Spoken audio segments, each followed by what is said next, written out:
¿Verdad? Bienvenidos todos a este nuevo programa de Judaísmo Hoy con la Lerer Quemaya, donde el tema de esta semana, como es prácticamente obligatorio, pues es la celebración, hoy en la noche, el inicio de la celebración,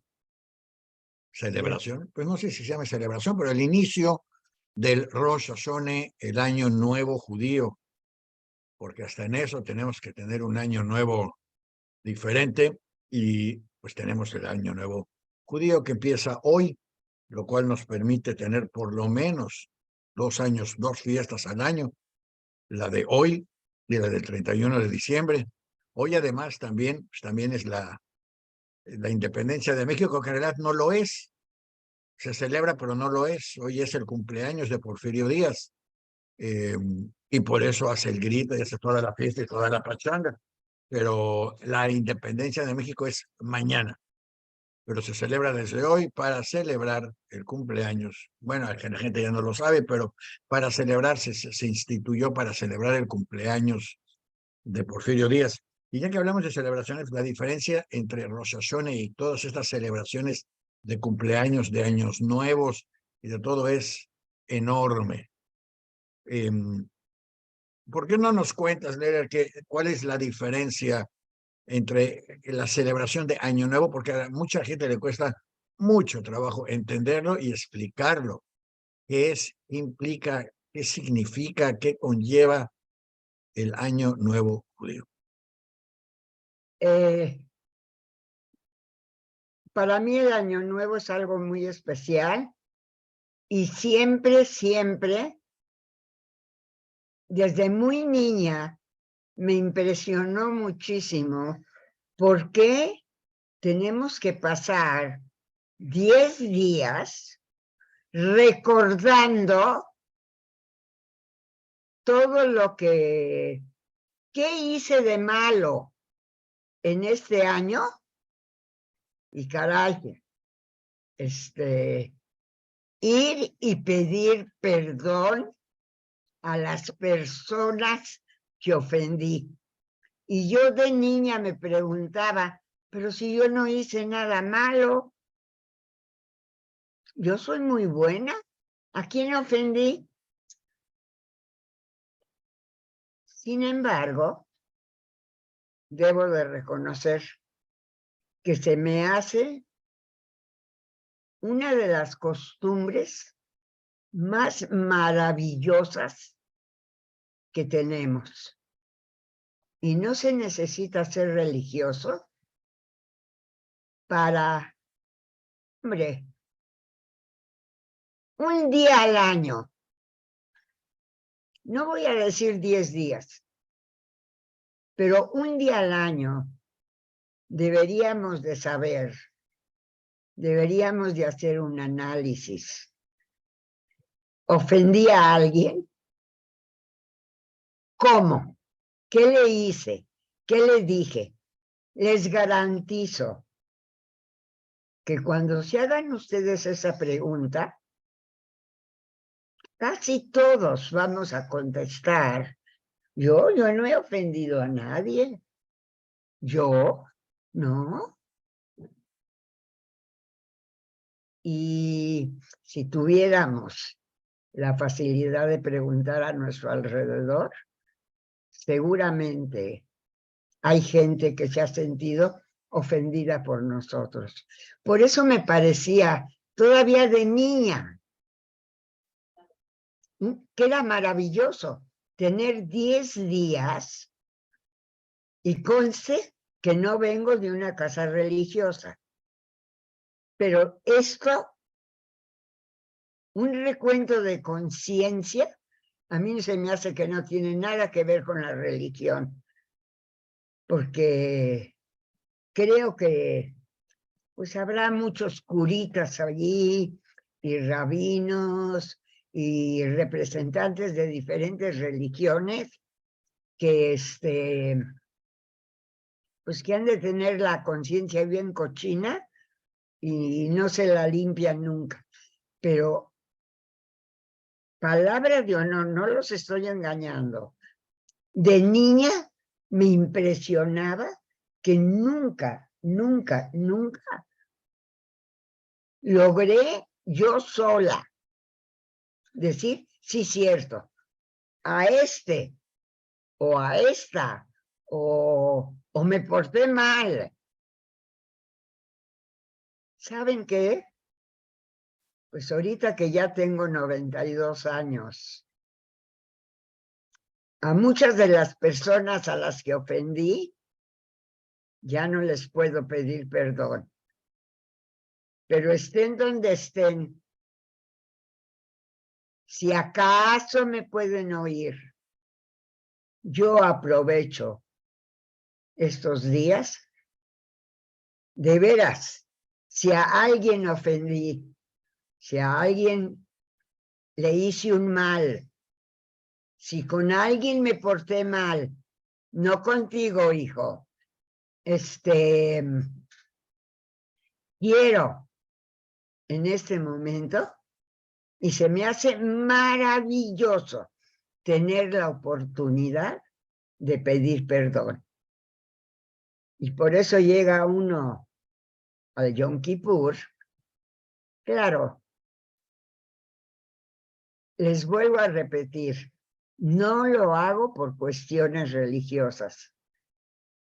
Lo hago porque siento que es una costumbre que nos hace mucho bien a nosotros mismos. Si quieres preguntarme algo, Daniel, que no haya yo nombrado, a ver, dímelo.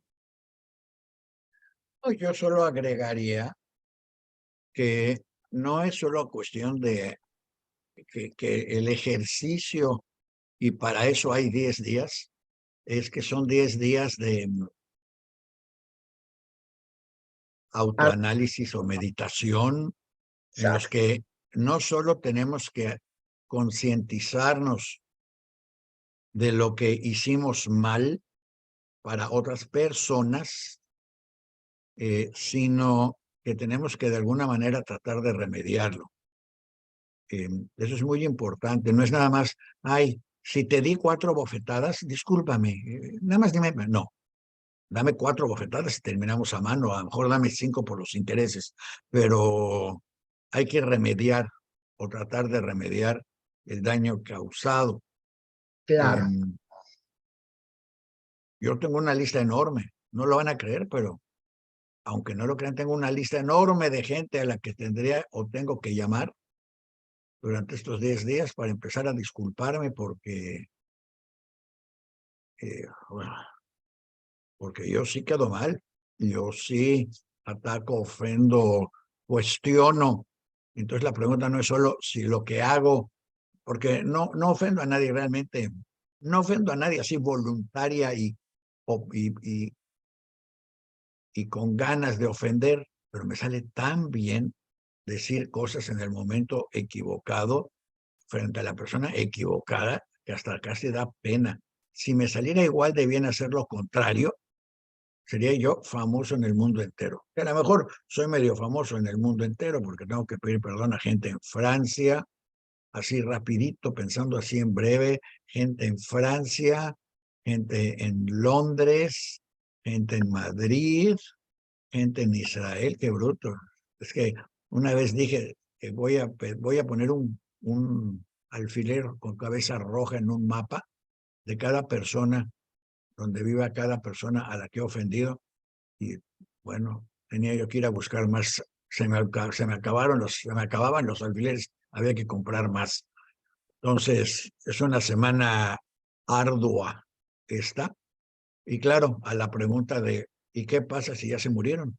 ¿Qué pasa si no se les puede encontrar? Ah, bueno, pues aquí en el judaísmo para todo hay solución.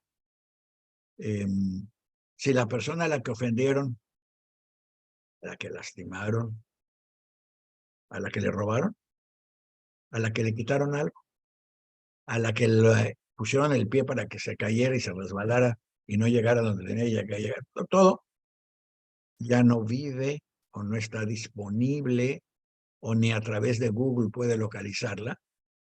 Hay una mañana en el Shul en el que usted puede, cada uno por su lado, puede llamar los nombres de toda esta persona para que la colectividad sepa a quiénes ofendió usted, sepa que está consciente de lo que hizo, sepa que se quiere disculpar y a nombre de los ofendidos, quizás, porque no tienen la obligación, pero quizás disculparlo.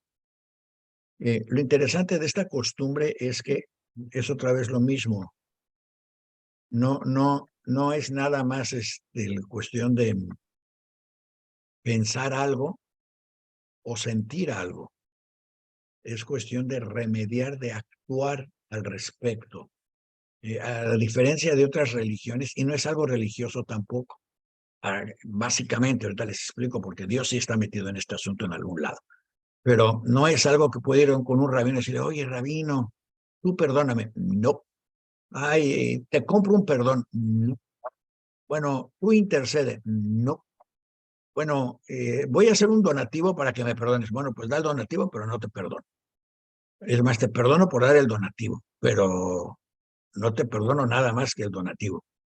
Entonces tiene uno que tomar conciencia y hacerlo. A mí me gustaría, ya con tantos años repitiendo lo mismo, que al tomar conciencia no se repitiera el siguiente año. Pero hay veces que todavía no acaba Rosh Hashanah y ya lo estoy repitiendo. Entonces, hagan su lista y empiecen a... Habrá algunos que ni lista necesitan. Yo en mi lista, yo agrego a todos los que me quedé corto en sus expectativas. O sea, gente que me habló para pedirme un favor o pedirme que les ayudara en algo y yo no les ayudé, o no ayudé tanto como debía, o no lo hice tan bien o tan eficientemente como debía haberlo hecho, por el motivo que sea. O sea, me vi mal. Y si me vi mal, pues este es otra vez el momento para volver a hablar y volver a disculparse y tratar de conseguir el perdón de la otra persona. Eso se llama básicamente terapia emocional en psicología y en todas esas carreras. Eh, Se siente usted mucho mejor, casi descargado. Claro que a mí cuando ya me siento mucho mejor y descargado, se me bajan las defensas y sopas, empiezo otra vez igualito que antes. Entonces, esta vez decidí que esto va a ser como un alcohólico, pero en vez de dejar de beber, voy a dejar de Molestar. agredir. ¿Qué les parece? Abusados, ¿eh? Voy a dejar de agredir hasta que me llamen y me digan, no, no, por favor, agrédenos, este no eres tú. Entonces sabré que he cumplido. Pero el concepto, por eso son 10 días, porque se parte de la base de que no somos peritas en dulce y de que necesitamos el tiempo para localizar a la gente y para buscarle una solución a lo que hicimos. Ahora, no hemos mencionado, porque eso nos toca la semana que entra, pero también lo mencionaremos la próxima semana, que estos días es nada más para las cosas que hicimos a otros humanos. También podría ser a sus mascotas, lo que le hayan hecho a sus mascotas, los que se hayan maltratado. Eh, no incluye las vacas que nos hayamos comido, pero sí incluye a los animalitos que hayamos destituido, maltratado, lo que sea. Lo que sucede durante estos días, de acuerdo a la tradición religiosa, es que según vamos resolviendo problemas, en el libro que cada uno tiene, porque los judíos tienen libros para todo. Entonces, cada uno tiene un libro autobiográfico donde apuntan todas las veces que ofendió a alguien. No quiero ni pensar el tamaño del libro que tengo. Pero en el libro ponen, a ver, Juanita, Petrita y Chuchita. ¿Fue, lo arregló, sí o no? Sí, sí, sí. O no, no, no. Y si los no son muchos, antes del día del Yom Kippur, por eso el día antes de Yom Kippur, incluso desde el principio de Rosh Hashanah, se le pide se le ofrece a la gente, o se le desea a la gente que sea un feliz año y Hatim Estoides, que te escriban, que te inscriban en el libro de la vida. Usted no lo va a saber, nosotros teníamos la sección en Diario Judío de fallecimientos. Vamos, desde hace años, décadas. Siempre en esta época aumenta el número de fallecimientos. Hay más fallecimientos en la semana de Rosh Hashanah y Yom Kippur, en las 2 semanas de Rosh Hashanah al final de Yom Kippur, que en cualquier otra quincena del año. ¿De veras? ¿Sí?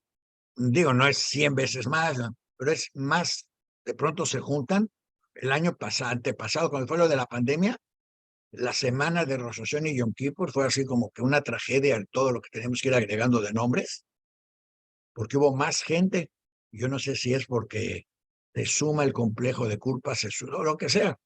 Lo puede uno interpretar como quiera, pero el hecho es que tenemos una prueba documental, poco válida científicamente, pero documental, de que aumenta el número de decesos en estas 2 semanas.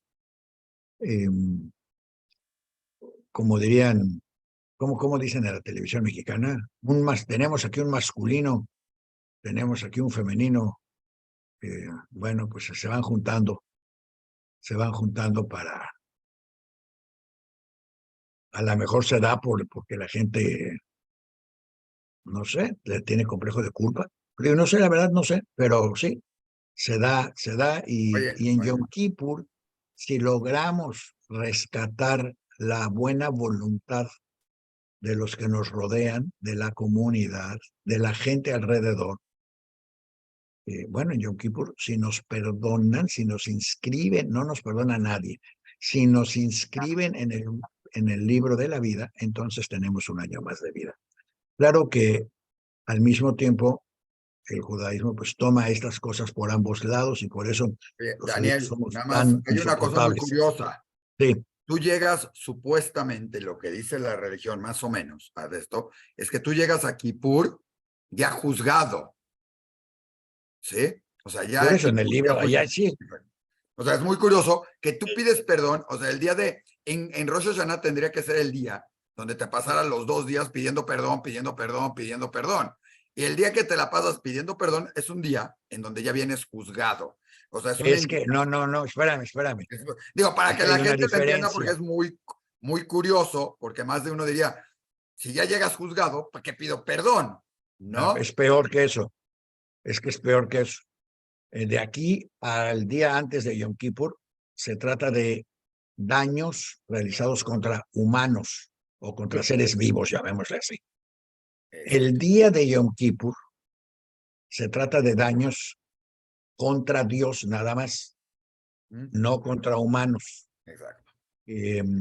Claro, y todo depende del tamaño de Yom Kippur, depende de la religiosidad de la persona. Pero yo conozco mucha gente que es secular, pero Yom Kippur no los mueves del sur o de otros lados porque tienen la conciencia horripilosa. Otros, en cambio, yo me acuerdo del primer año que pasamos Rosh Hashanah y Yom Kippur en San Diego, de pronto se me prendió el foco y dije, ay, linda, vámonos al shul. Agarra a los niños y vamos a llevarlos al shul en Yom Kippur. Y Linda me dijo, ¿qué los vas a llevar al shul? ¿Cómo los vas a llevar ahorita al shul? Están en lunch. ¿Cómo van a estar de lunch si es Yom Kippur? A saber. Y sí, nos fuimos a un shul, aquí hay un casino, un área de eventos en Del Mar, donde contratan este lugar porque todos los que nunca van al shul, todos los que nunca van a la comunidad, todos los que nunca hacen nada, aparecen en Yom Kippur. Entonces, para tener lugar para todos. Y sí, ahí estaba el lugar y llegamos y sí, estaba vacío. Primero porque las mamás, y esas no tienen que ayunar en Yom Kippur necesariamente, las mamás tienen que llevarse a los niños y darles de comer. Los niños no pueden ayunar. Los enfermos tampoco. La gente que tiene algún problema de salud que el no comer podría afectar, tampoco puede ayunar. Los que en cambio comemos demasiado, esos podemos y debemos ayunar, pero eso es otra historia. Pero el caso es que sí, aquí se interrumpe para irse a comer o para llevar a los niños a comer o para ir a darle de comer a los enfermos y se regresa en la tarde otra vez de Yom Kippur. O sea, el Yom Kippur es con Dios. Todo el resto de la semana es con los humanos. Y esa parte es la que se me hace muy interesante. No sé si otra religión lo tenga, las que yo conozco no, pero se me hace muy interesante, no solo porque Si el concepto fuera bueno, pues piensa lo que hiciste y discúlpate contigo. No, no, no. Hay que ir a resarcer el problema, componer el problema, a disculparse y de alguna manera a rehacer el daño, componerlo, si se puede. Entonces, nos obliga, entre otras cosas, a tomar conciencia, y al tomar conciencia hay veces que ya no volvemos a repetir las mismas tonterías. Pero el Yom Kippur, en Yom Kippur, están rezando los religiosos porque están disculpándose con Dios. Y en la próxima semana, seguramente la Leder que les va a querer hablar de Neile en el infierno, un cuento de Pérez sobre Yom Kippur, en el que habla de qué pasa cuando la comunidad juzga a Dios. Porque ya ve que los judíos aquí somos igualados con todos. Y si nosotros tenemos que recapacitar en lo que hicimos y disculparnos o rehacerlo, pues ¿por qué Dios no tendría que hacer lo mismo con nosotros? Y el cuento de Neila en el infierno es muy interesante por eso. Uno de los cuentos que a la Leder que le gusta mucho es Bonche Shvai. ¿Te acuerdas del cuento? Sí, ¿Quieres contarlo a grosso modo? pues no sé. Depende cómo me sienta. Ok. ¿Cómo te sientes? Hoy me siento un poco débil. Porque Bonche Shvai es para hoy.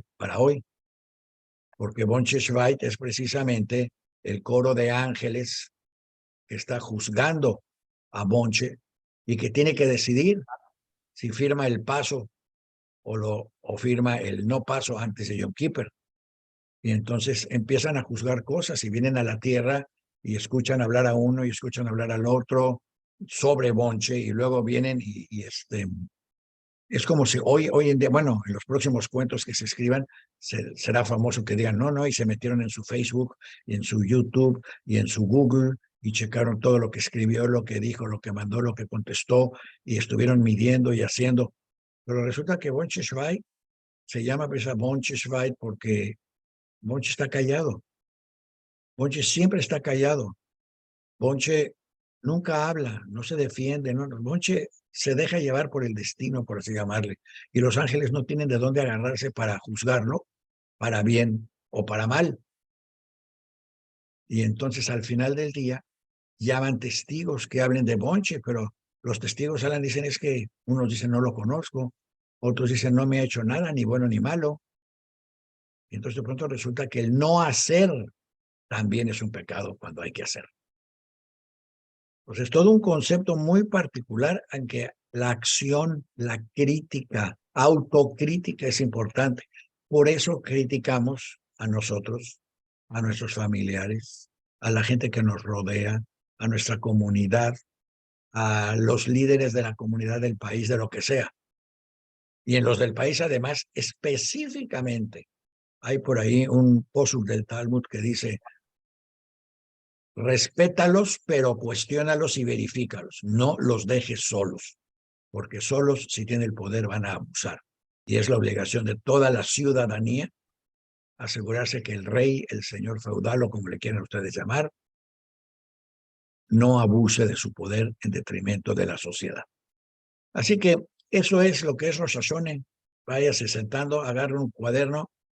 Yo necesité una de las carpetas de 3 aros para irle metiendo hojas y empiece a escribir los nombres de toda la gente a la que le hizo algo Uy, o a la que no le hizo algo cuando le pudo haber hecho algo bueno.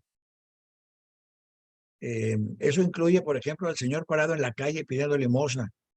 Usted no le dio o no lo ayudó o no le dio o no le dio una palabra de reconocimiento o lo que sea, no lo ayudó a que estuviera mejor.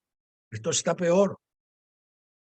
Y usted tiene que remediar eso. Es por lo que hizo y por lo que no hizo, por lo que dijo y por lo que no dijo, por lo que escucharon y por lo que no escucharon a que no haya sido lo que usted dijo.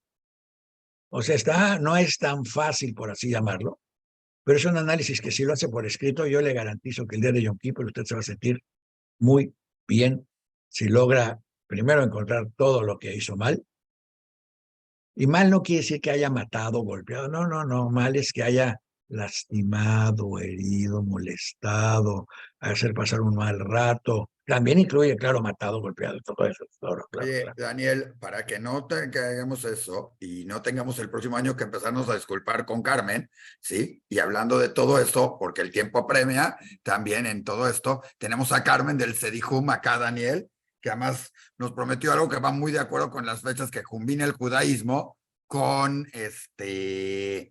con el Día de la Independencia, con México, en todos los sentidos, en todo. Además, Daniel, hay que recordar que acaba de pasar la Feria del Libro, donde además se habló mucho de los temas de judaísmo, y uno de los temas siempre la gente pregunta, es el Año Nuevo Judío, y no estás en fiestas, no están, ¿cómo es la fiesta? Y lo más curioso es que en el Año Nuevo Judío no hay fiesta. Hay comida como locos, pero no se bebe, no hay Más alcohol. déjame decir una cosa más y le pasamos el micrófono a Carmen. Sí. En Rosh Hashanah, la enorme diferencia en la comida de Rosh Hashanah con la de todos los demás días del año Sí, es que en Rosh Hashanah se come una jale redonda, eso es importante. mientras que en todo el resto del año se come una jale larga, porque la jale redonda representa la vida, representa el renacimiento. Entonces se come jale redonda. Exacto. Si usted no tiene una jale redonda, consígase una, y si no la tiene, le recomiendo que haga trampa, consígase un bagel y tápele la parte del medio y ya casi tiene una Y hay jale. otro detalle curioso en la comida, en eso, Daniel, no nada más es la jale redonda, que es porque es circular, porque es la vida, porque no tiene, o sea, va dando vueltas y todo esto, para no marcar un principio y un fin, pero además hay otra cosa curiosa, los rezos de Shabbat, que es de sábado en la noche, que este año cae y se vuelve todavía mucho más relevante el Rosh Hashanah, el año nuevo, el Rosh Hashanah de este año, porque cae en Shabbat, ¿sí? Normalmente en Shabbat haces la bendición de la jalá, del pan, con sal, Daniel. En Rosh Hashanah, ¿sí? En el año nuevo, lo haces con miel, significando que tengas un año dulce, ¿sí? En todo ese sentido. El deseo, además, no es un poco diferente también del año, no te desean prosperidad, aunque sí, pero, o sea, el deseo es que tengas un año bueno y dulce. Es como que la frase, esto, no es que se te cumplan todos tus deseos y tampoco pones deseos como para cumplir el próximo año, porque va enfocado principalmente a la parte simbólica, a la parte del perdón, a la parte de mejorar, en esa parte espiritual. En Rosh Hashanah no vas al templo o pides y dices, voy a ponerme a dieta y voy a cumplir el precepto de que a partir del próximo año voy a hacer ejercicio. No es dentro de lo que entra dentro de es otra No, diferencia. eso no entra en Rosh Hashanah. ¿Eh? Así es importante esa diferencia. Es sobre los actos y hechos, Exacto. no sobre los deseos. Y por eso en la noche de Rosh Hashanah, en donde viven muchos paisanos, no hay que poner patrullas ni nadie que esté checando el nivel de alcohol, porque tampoco se celebra bebiendo, al contrario. Es más, el vino de Rosh Hashanah tiene que ser, si no es Manischewitz, no es judío. Ahora sí, Carmen, bienvenida. Ahí viene la representante del Sidihum, para que no me regañen. Estoy toda la semana practicando Sidihum. Y luego lo dijiste bien, de todas maneras, entonces no importa. O sea, ¿qué podemos hacer? Hola, Dijo en ¿cómo inglés, están? sí, no, es C, dijo. De Hola, veras. hola. ¿Cómo Bienvenida. están? ¿Qué nos tienes? ¿Encontraste el libro? Ah, claro que sí. Antes que nada, saludar al público. Hola, Isaac, Daniel, qué gusto. Maya, qué gusto verlos otro viernes por acá. Antes que nada, Shana Tova, Humetuká para todos. Y ahora sí, les tengo por acá lo prometido, La ciudad de los palacios, de uno de los poetas yiddish más destacados que dio nuestra comunidad judía en México, que la verdad yo les traje, tenemos la primera edición de La ciudad de los palacios, esa que salió en el año de 1936. De hecho, en nuestro fondo reservado tenemos uno firmado por Isaac Berliner, que ese no lo pude sacar, pero les traje esta traducción de La ciudad de los palacios, que es en inglés, que curiosamente La ciudad de los palacios de Berliner no está traducido al español, es toda una cosa muy extraña porque debería de estar totalmente traducido al español justo porque pues es el idioma, ¿no? Y este librito que se encuentra totalmente en Yiddish, esta es la única traducción al inglés que existe y es el único tomo que nosotros tenemos en el centro de documentación, porque es súper difícil, súper difícil encontrar y sobre todo uno en Yiddish. Pero antes de leerles unos poemas que traduje Perdón, para espérame, ustedes. antes de eso, déjame decirle a la gente, el que quiera leer Stott vom Palatzen en Yiddish, en Diario Judío, tenemos el link para que lo puedan leer gratuitamente Ah, del buenísimo. centro en Ahí Yiddish. lo Y puedes poner también lo en el tenemos, Cedihome, lo puedes poner como una notita, luego te mandamos el link y lo puedes poner para el que lo vea, ahí, adjunto al libro, para que la gente diga, ¿quieres? Le hacemos un código, un QR, para el que lo quiera, Daniel, lo tenga sí, junto al libro exhibido, y le hagan un QR y lo lean en Diario Judío. Una promesa ahí que tenemos que hacer para que lo anotes, Daniel, Janet, etcétera, Judith, y que les mandemos a Carmen el QR del link para que lean el libro de en Stott Yiddish vom Palatzen, la de ciudad de los Isaac palacios. Berliner y ilustrado por Diego Rivera. Por si lo quieren ver, ahí lo tenemos. Muy bien, pues muchas gracias. Va a ser un honor que nos ayuden con eso. Y bueno, pues ya antes de empezar a leerles los poemas, porque les traduje 3 poemas cortitos que tenemos por acá, porque hay unos que son muy extensos, o sea, muy bellos, pero muy extensos y nos llevarían como que 1 hora todo el programa, pero déjenme leerles nada más esta partecita que habla sobre la creación de la ciudad de los palacios y cómo es que empezó la amistad entre Isaac Berliner y el pintor Diego Rivera, que a mí me parece súper padre, y va más o menos así. Hace más de 70 años, bueno, esto es cuando se escribió obviamente el libro, el poeta Isaac Berliner y el artista Diego Rivera colaboraron en un volumen de poemas ilustrados. La portada de la colección está titulada La ciudad de los palacios o Die Stottum vom Palatzen. Este libro, escrito por Isaac Berliner y Diego Rivera en el año de 1936. Tenemos en nuestras manos una nueva edición de esta rarísima colaboración que reproduce las ilustraciones originales de Diego Rivera para los poemas de Berliner. Isaac Berliner, nacido en Lodz, Polonia, en 1899, llegó a Texcoco, a México, en el año de 1921 y se ganaba la vida como una cosa rarísima vendiendo imágenes de santos. Quería participar Perdón, plenamente. ¿imágenes de qué? De santos. Él vendía imágenes de santos para poder mantenerse, ¿no? Él quería participar plenamente en la cultura y para distinguirse de los hombres que lo rodeaban y conocer mejor a los mexicanos, empezó por un detalle que fue dejarse crecer el bigote. Entonces Berliner empezó con ese detallito para acercarse como a la cultura mexicana, se dejó un total bigote. Las miles de impresiones que recopiló se convirtieron en poemas publicados en Yiddish por el principal periódico judío, el Derbej, o El Camino. Su poesía fue bien recibida por sus lectores de habla Yiddish, y el Yiddish es una lengua de difusión que combina los elementos de su romance, componentes del hebreo, el arameo, germánicos y eslavos, y este está impreso en caracteres hebreos. Diego Rivera, el muralista, pintor y artista, era conocido por su sensibilidad hacia las cuestiones de justicia social. De boca en boca, Rivera se enteró del interés de Isaac Berliner en México y sus contribuciones al Derbej. El artista llamó al poeta y se formó un vínculo de amistad. Se reunían los domingos. Los temas siempre fueron asuntos políticos, la pobreza de México y sus contrastes sociales. A veces se les unía Frida Kahlo y la esposa de Diego Rivera y una artista muy conocida por derecho propio.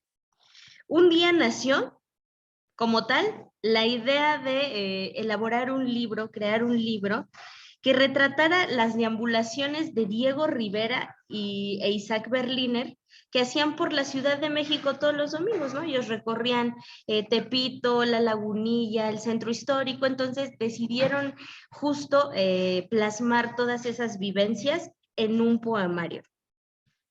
que fue pues el fruto de su amistad incondicional y su pasión por el arte y la justicia social. Aunque Berliner era consciente de la arquitectura y la belleza escénica natural de México, hablaba de ellos solo como puntos de contraste. Su mirada selectiva se fijó solo en el triste México que llegaron a conocer los migrantes judíos en aquella época. Como dato, por acá tenemos que Berliner, ya por último dato, Berliner y Diego Rivera fallecen el mismo año. Es una curiosidad histórica, pero que bueno, ahí está.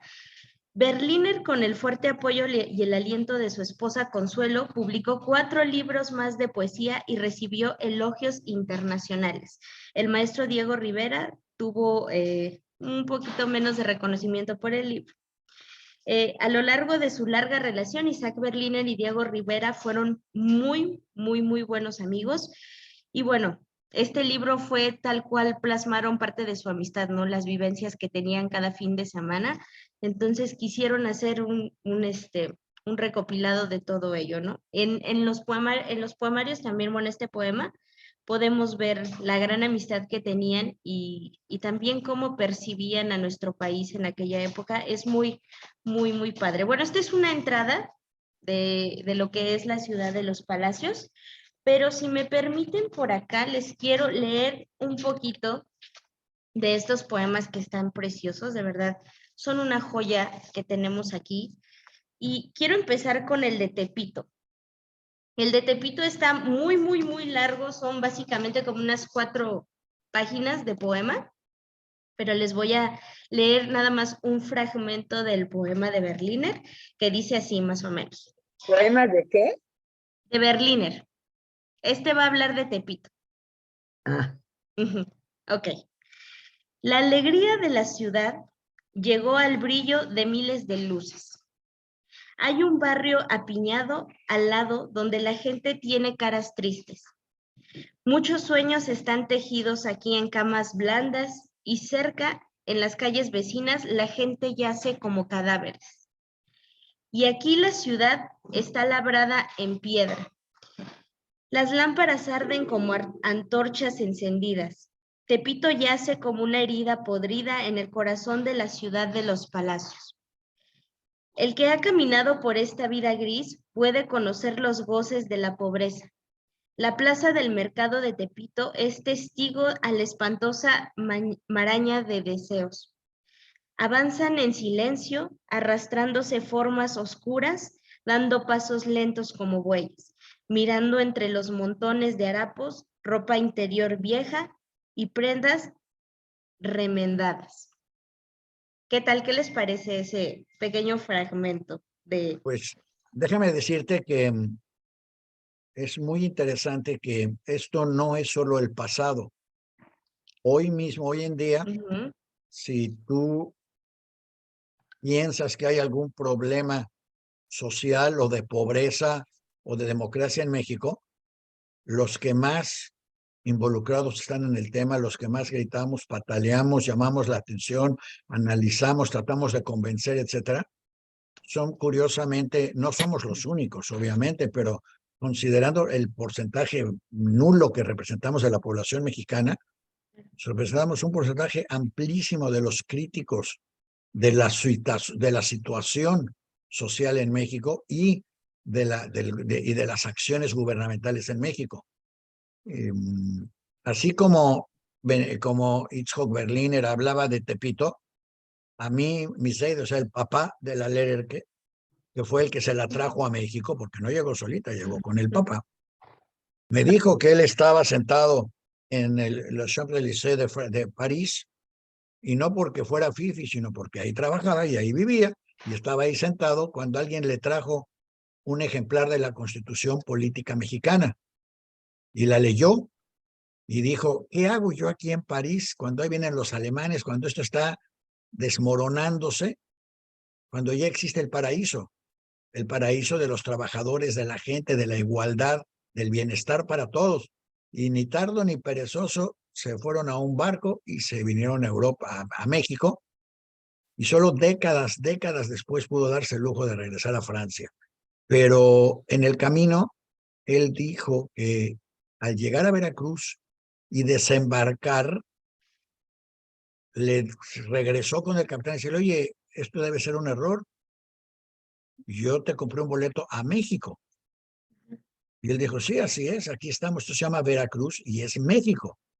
Dices que no puede ser porque yo leí la Constitución y un país con esa Constitución no puede tener toda esta gente descalza, sin, miserable, en malas condiciones. No coincide lo que dice y lo que debería de ser de acuerdo a la Constitución con lo que yo estoy viviendo. Y jamás pudo superar eso, pero igual que él, le pasó a Berliner y le pasó a toda esa generación.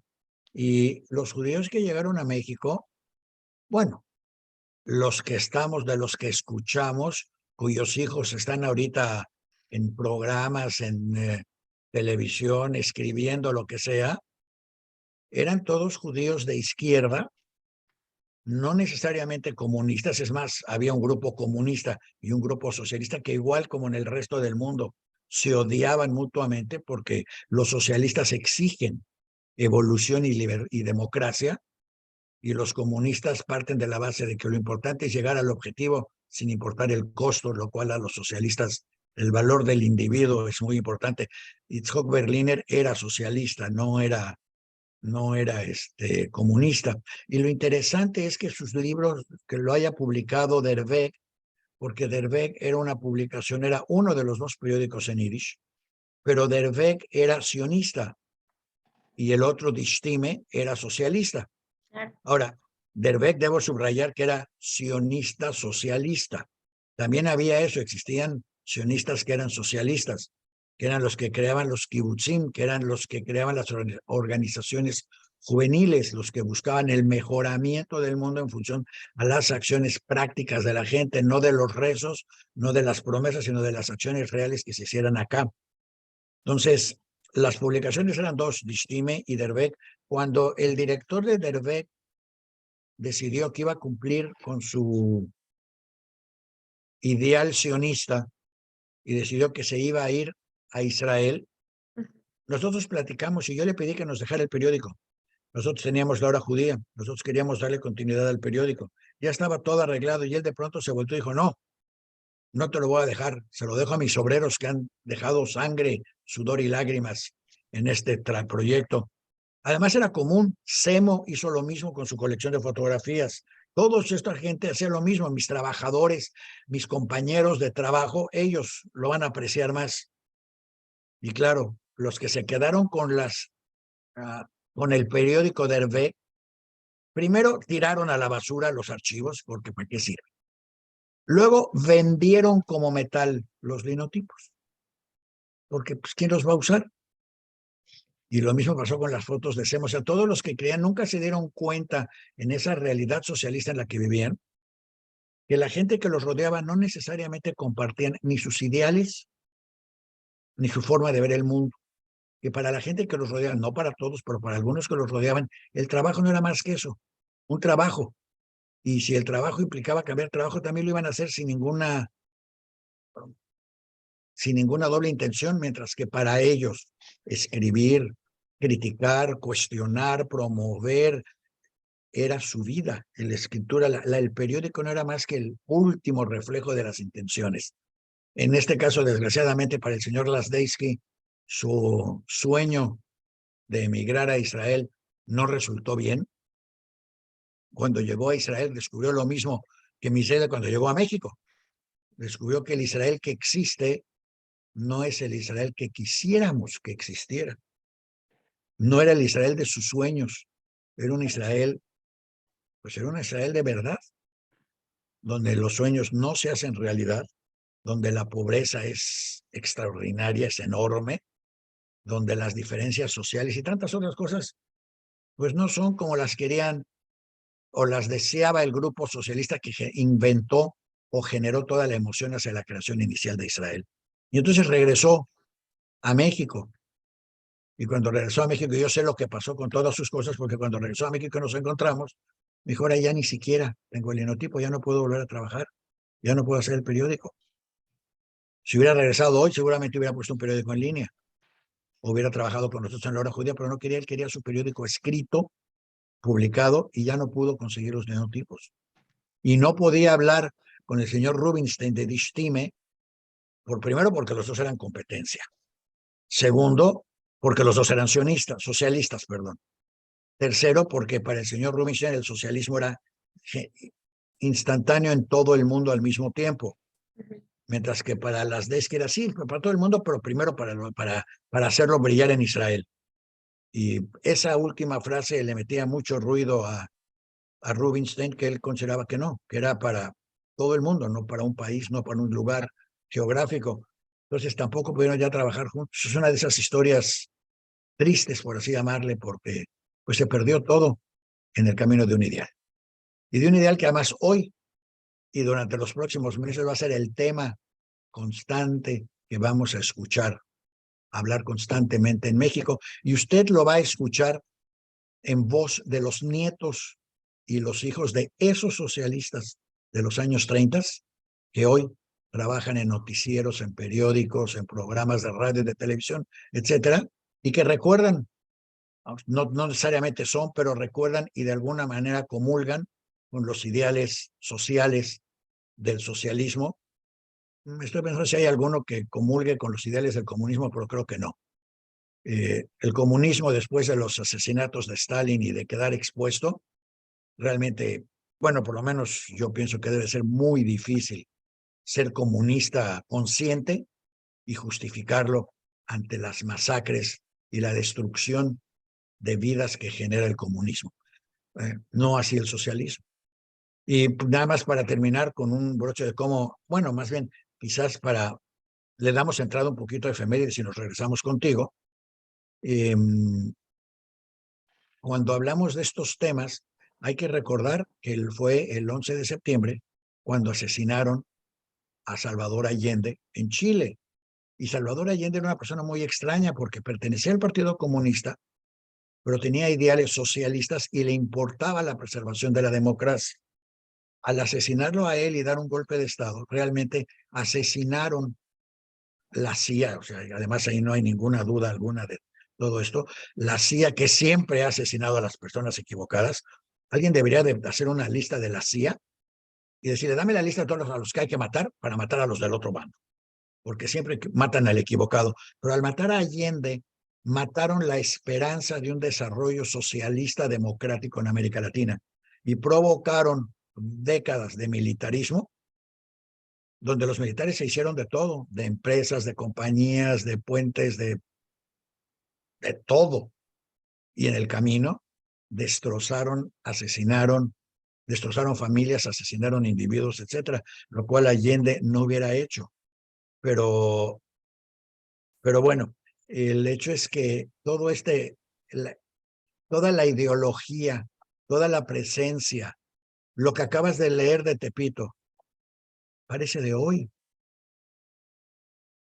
no del 36, no de la época en la que Diego Rivera andaba pataleando por esa ciudad junto con Benito, con Itzhak Berliner. No ha cambiado tanto. Los ideales son los mismos, los elementos son los mismos, la lucha es la misma. Y por eso es que cada semana les traemos, todas las semanas que podemos, las efemérides para recordarles lo que pasó, para que puedan tratar de ver lo que podría pasar. Esta semana, entre otras personas, falleció Glucke de Hamelin. Nosotros ya tuvimos aquí en el programa a una persona que se dedicó, prácticamente dedicó su vida a documentar la vida de Glucke de Hamelin. Hamelin sí es el pueblo ese de los cuentos donde salieron con la armónica a tocar la flauta para llevarse a todas las ratas. Bueno, Glucke de Hamelin en 1724 murió, pero antes de eso ella escribió un libro extraordinario, que es el primer libro escrito por una mujer, bueno, el libro en yiddish más antiguo que tenemos escrito por una mujer, 1724. Las mujeres ya escribían, ya leían, ya trabajaban, ya podían hacer de todo en los grupos de habla yiddish. Si pudiéramos a lo mejor, Isaac, yo me acuerdo que el hermano de esta maestra de la Universidad de Jerusalén nos prometió que nos iba a mandar uno de estos libros para que se lo enseñáramos a la gente, el libro no solo de Gluckel, sino el libro que su hermana Tartakovsky hizo sobre Gluckel de Hamelin en la Universidad de Jerusalén. Bueno, vamos a dejarlo como un pendiente a ver si logramos rescatarlo y reacomodar y retraer nuevamente ese libro. También en esta semana falleció Rita Rossani. Yo dice, bueno, ¿quién es Rita Rossani? Pues Rita Rossani es una partisana judeo-italiana. Cuando ustedes chequen el artículo de Rita Rossani en Diario Judío, se van a ir de espaldas de todo lo que los judíos italianos hicieron durante la guerra para luchar contra los alemanes. Y lo bien que se coordinaron con los grupos guerrilleros italianos, lo cual obviamente no fue el caso en Polonia, pero sí fue acá. También murió Fiorello LaGuardia. Fiorello LaGuardia, sí, Fiorello LaGuardia fue el primer alcalde de origen judeo-italiano de Nueva York. ¿Y por qué judeo-italiano? Bueno, porque de acuerdo a la ley judía, a los que quieran ser religiosos y quieren seguir la ley judía, judío es aquel que nace de madre judía. No importa quién sea el padre. Y adrede se hizo así porque pues, el padre puede ser cualquiera, incluyendo al vecino de enfrente o al borracho de al lado. Y entonces no nos importa. Quitamos al padre y se queda la mamá, que es la que finalmente nos educa y hace todo el rollo. Y Fiorello LaGuardia pues, es judío porque su mamá era judío. Por cierto, de acuerdo a esa misma ley, no deja de ser judío el hijo de madre judía por portarse mal, o por decidir que no quiere ser judío, o por no hablar yiddish, o porque no le cae bien la comunidad. No. Lo judío no se pierde así nada más. Y no es la única manera de ser judío.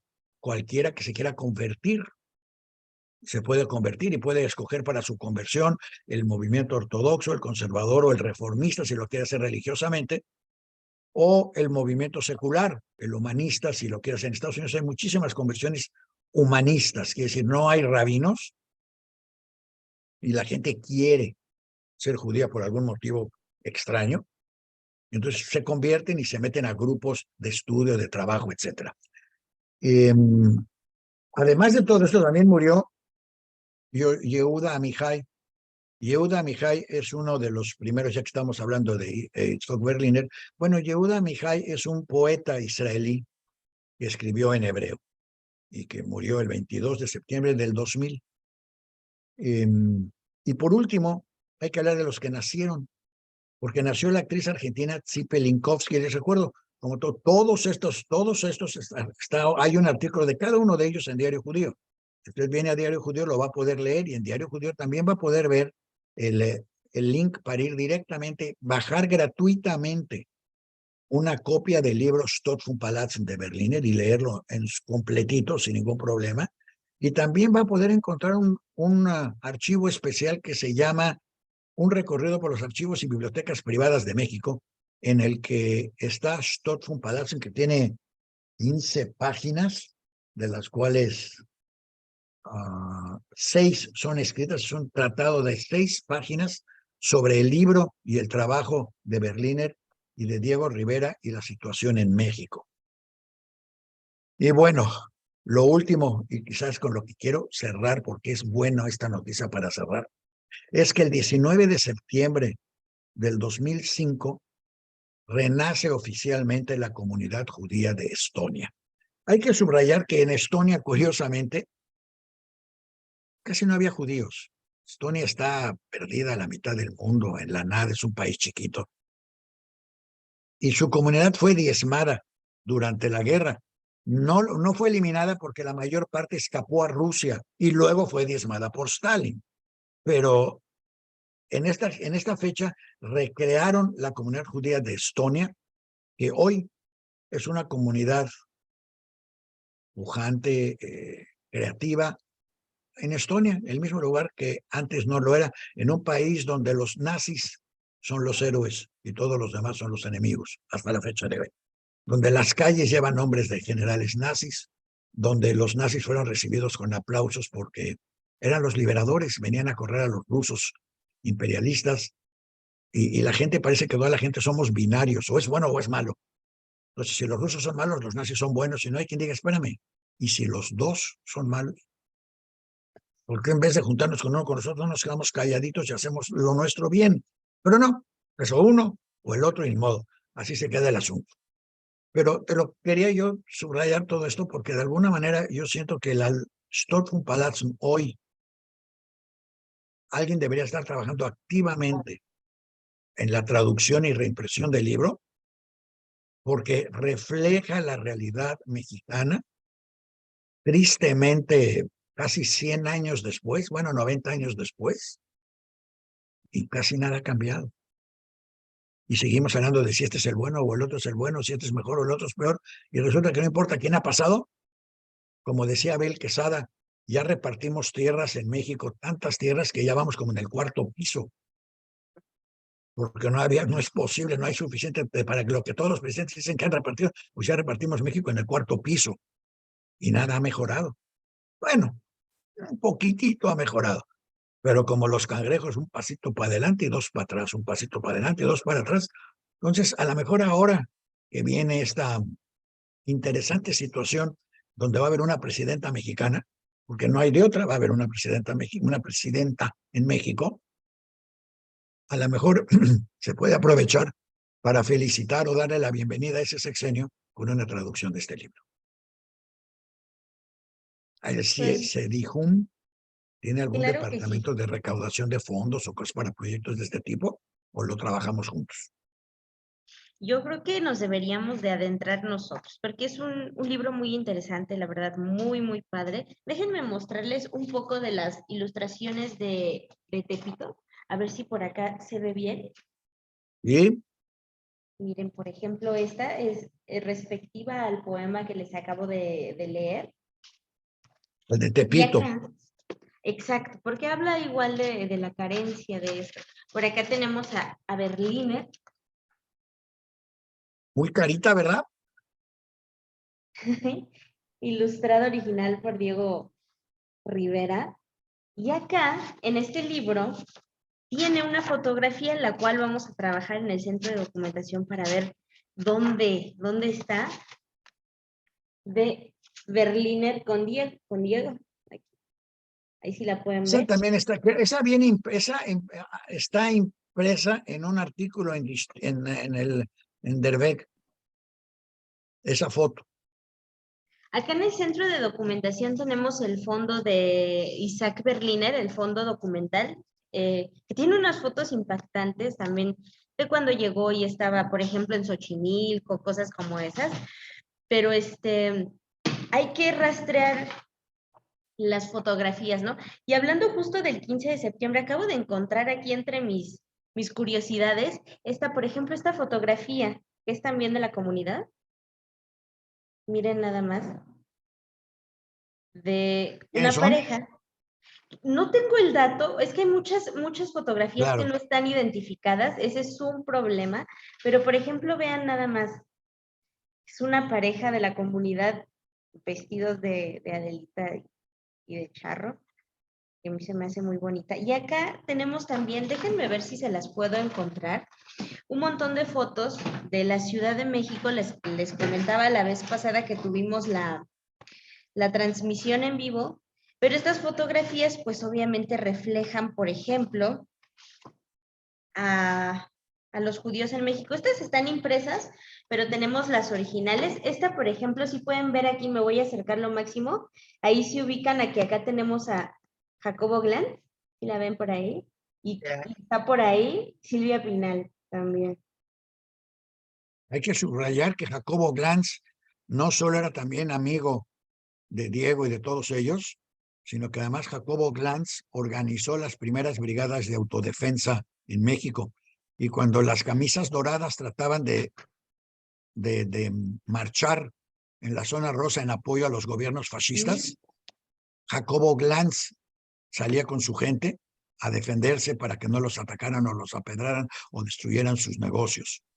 Jacobo Glantz, su punto central, su restaurante en la zona rosa, era el punto de trabajo del socialismo y de la izquierda mexicana, Claro, de que la Carmel, ¿no? nunca pudo plasmar sus ideales en una realidad. Híjole, híjole, qué triste. Miren, déjenme mostrarles esta, Mira, de estas chiquillas Adelitas de aquí de la comunidad. Miren, esta por ejemplo. Todas estas fotografías que les muestro son originales. Bueno, la tenemos en original en el centro de documentación. Y es aquí Oye. donde podemos ver cómo se hizo el crisol de creencias.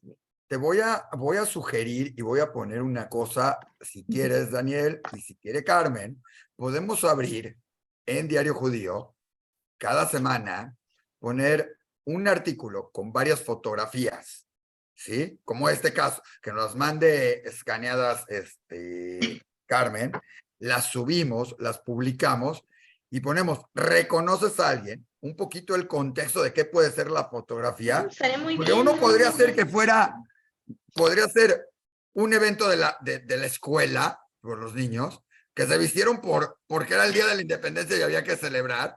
Otro, claro. como tenemos por ahí algún libro, en alguna de las cosas que alguna vez hiciste una agenda, Daniel, que tenías la foto del abuelo de Linda, vestido de revolucionario porque era su vestimenta, porque era revolucionario. Entonces, tratar de averiguar de qué era, eso es el Colegio Israelita, y a ver a quiénes encontramos y abrir ese espacio del recuerdo en Vamos Diario a hacer Judío. una sección y ayúdanos, se busca, Sí, ayúdanos estaría a buenísimo. identificar. Sí. Ok, Miren, por entonces te ejemplo, esta entregamos. de Eleanor Roosevelt, ahí en la Biblioteca Nacional de la UNAM. Estas las acabo de encontrar aquí, ¿eh? Acá tenemos a Golda Meir en el Ángel de la Independencia. Esa es muy buena ahorita, esa mándanos de allá, está ahorita la película de Golda Meir en cartelera justamente. Exacto, sí, acá tengo un montón de fotografías que ahorita encontré, fíjense, entre mis cajones y que dije, bueno, se las voy a mostrar a mis amigos de diario para que vean un poco también de lo que tenemos acá en el centro. Estas, por ejemplo, de bodas. boda. Mira, selecciona 5 fotos o 10 fotos, mándanos cada semana, nosotros las subimos y creamos la sección Se Busca, ayúdenos a identificar a estos personajes o a estas personalidades, saber quién es quién, y nos vas a mandar seguramente, vas a terminar mandándonos un montón de fotos del salón del restaurante Chapultepec. Miren, esta de Chapultepec, hablando de Chapultepec. Bueno, no sé si sabías que mucha de esta gente se reunían en el restaurante Chapultepec. Pregúntale a la Lerer que, a ver, Lerer, ¿qué nos puedes decir rápidamente para cerrar con broche de oro del restaurante de Chapultepec? ¿Qué hablan usted? ¿A mí? Sí. Uy, ¿Quién más? Perdón. Yo iba muy seguido allá, todos íbamos muy seguido al restaurante Chapultepec. Era nuestro... ¿Dónde estaba? ¿Dónde estaba el restaurante Chapultepec, para los que no saben? En Reforma estaba, en la calle de Reforma. Hijos, ¿cómo se llama? Mariano Escobedo, no. Melchor, no. No. Tiers. ¿Eh? Por Tiers, la que baja el... Podría ser ¿Y Mariano por qué iban Escobedo. ahí? ¿Qué tenía en particular ese restaurante? Bueno, en primeras el dueño era paisano y nos daba muy buen precio. Y en segundas, pues era un punto de reunión muy a gusto y el rumbo era bonito y la pasábamos muy bien. Pero sí, La revolución se cocinaba en el restaurante Chapultepec. En el restaurante Chapultepec fue precisamente mi compromiso de matrimonio. Órale. La revolución se gestó en el restaurante Chapultepec. Para que sepan. Y Toda buena tragedia tiene un inicio, tiene un buen inicio. ¿qué Así hay? parece ser. En fin, como habrán visto, y para celebrar Rosh Hashanah y para celebrar la independencia de México, los judíos hemos estado en México desde la fundación inicial de la ósmosis con Europa. Llegamos en los barcos de los descubridores y conquistadores porque además, pues todos los demás sabían que la Tierra era plana, así es que no había mucha gente en España que se quisiera aventar en un barco a la Tierra plana para caerse cuando se acaba la Tierra. Entonces, pues los que tenían, quienes sí se subían, pues nos subíamos nosotros, no porque éramos más valientes, sino porque no nos quedaba de otra. Pero te subes al barco o te quema la Inquisición. Entonces, bueno, pues el barco nos daba una segunda opción. Y llegamos desde las primeras generaciones, y desde las primeras generaciones creamos colonias en Pachuca, en los Altos de Jalisco y en Monterrey. En Monterrey además había un acuerdo que después se violó raramente con la corona española, raramente que no haya cumplido un compromiso, donde la Inquisición no iba a llegar. La Inquisición tenía en teoría prohibido subir hacia las tierras desérticas para que éstas se pudieran colonizar y desarrollar por nuevos judíos o judaizantes o como le queramos llamar, sin que ellos llegaran. Y así se desarrolla todo Texas, con Béjar, Castro, bueno, los Lafitte y toda una serie de familias judías que llegaron seguros de que ahí no los iban a perseguir, incluyendo a los Carvajal, que rápidamente se dieron cuenta que lo que se dice y lo que se hace ya desde entonces no coincide en el país. Ha sido así. Pero bueno, así celebremos la independencia sabiendo que hemos sido parte de este país y de su desarrollo desde el principio. Ha habido el único, a ver, ¿tú sabes quién es el único presidente que ha tenido México de origen judío? No, sí. ¿Se No, dijo? no. ¿No? Nada más Francisco y Madero. ¿Eh? Francisco y Madero, que hasta la fecha la Casa Madero, que fue la que apoyó, porque Francisco y Madero trabajó siempre con los recursos de la familia Madero. Y hasta la fecha, si te vas a Monterrey, si te vas al norte y preguntas por los Madero, hay unos Maderos que dicen, no, nosotros ya no somos porque estamos en política. Y hay otros Maderos que dicen, claro que somos judíos. Oye, y Siempre hay lo otros fuimos y lo maderos, seguiremos Daniel, siendo. y hay otros maderos de San Juan, ¿no? ¿Mandé? Hay otros maderos de San Juan. Te digo Los que, que piden pan y no les dan. pero si te digo, bueno, el caso es que ahí hemos estado Hay que terminar con un buen humor. desde el presente y en cada paso que da México. Entonces, seguimos presentes y es la generación, y además hay que subrayarlo, es la generación de Itzhak Berliner la que está a punto de tomar las riendas del país con sus ideales y ojalá los hagan realidad o los puedan aterrizar. Pero es esa generación la que está de regreso otra vez en el conflicto electoral. Así que venimos, fuimos, regresamos y volvemos y no desaparecemos. Empieza a mandarnos las fotos y vamos a ver. Yo dudo que alguien reconozca a nadie, pues todos años, pero nunca se sabe. Luego ¿Quién me llevo sabe? cada Alguien que vea sorpresa en la Diario foto que Judío. diga, ese era mi abuelo, mi tatarabuelo, yo me acuerdo, yo lo conozco. Sorpresivamente aparecerá Sí. alguno por ahí o alguien ¿Sabes que qué?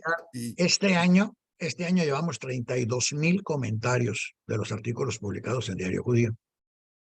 32,000 yo creo que son un montón de comentarios porque poca gente se toma el tiempo de escribir algo sobre un artículo, pero incluyen desde, así no se dice esta palabra, hasta ¿por qué escribieron mal esto?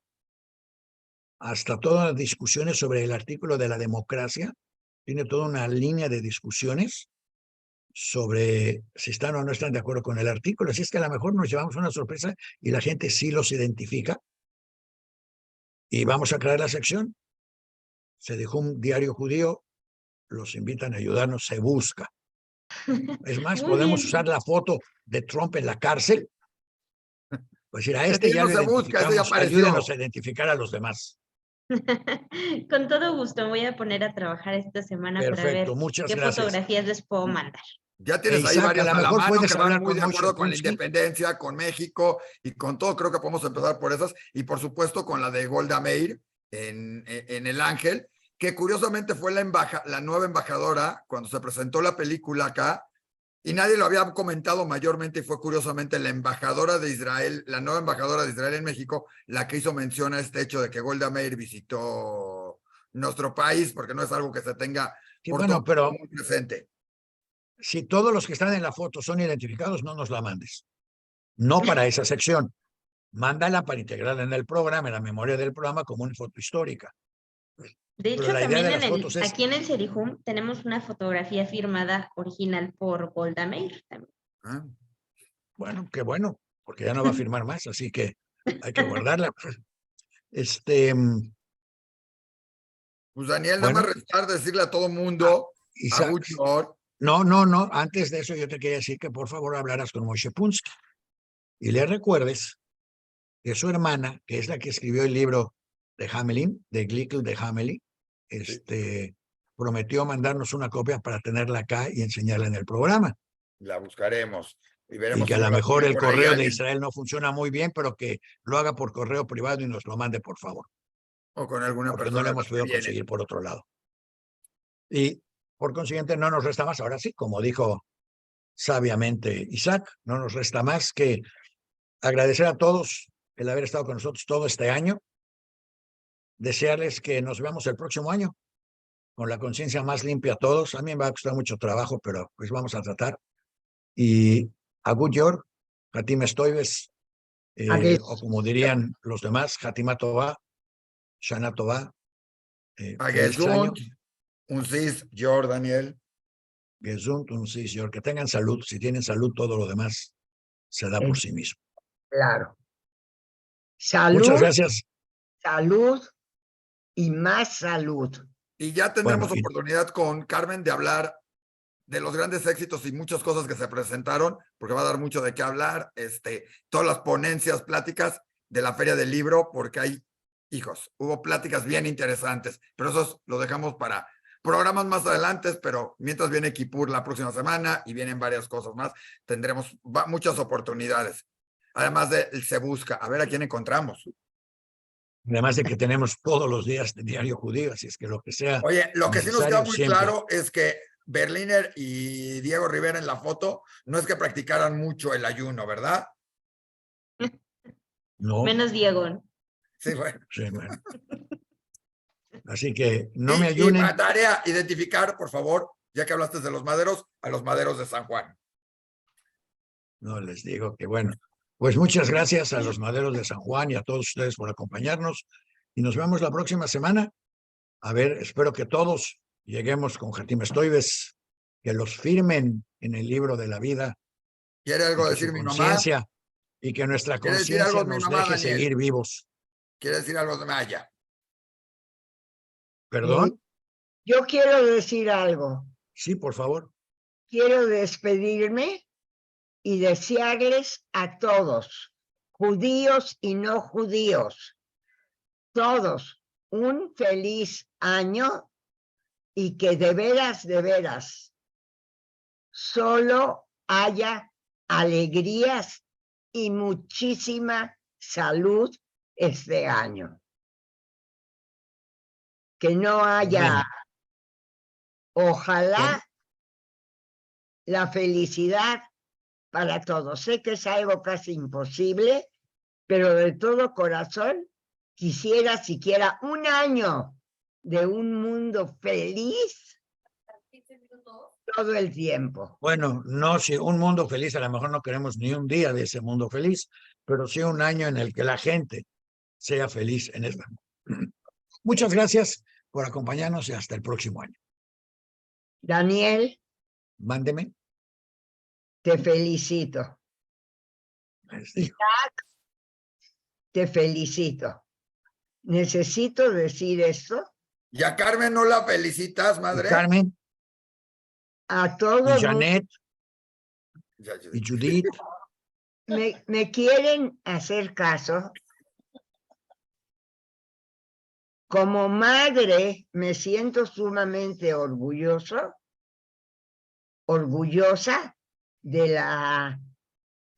de mis hijos. ¿De veras? bueno, gracias. Nosotros también nos sentimos muy orgullosos de ti y le recordamos a todo el mundo que el Talmud claramente especifica que la opinión de una madre sobre sus hijos no tiene valor legal. Ok. Nos vemos la semana que entra.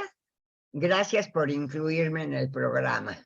No, pues es tu programa. Gracias por incluirnos dejarnos tú estar en en tu el programa. Así que nos vemos el próximo a ver cómo llegamos con las conciencias todos. Muchas gracias. Hasta luego.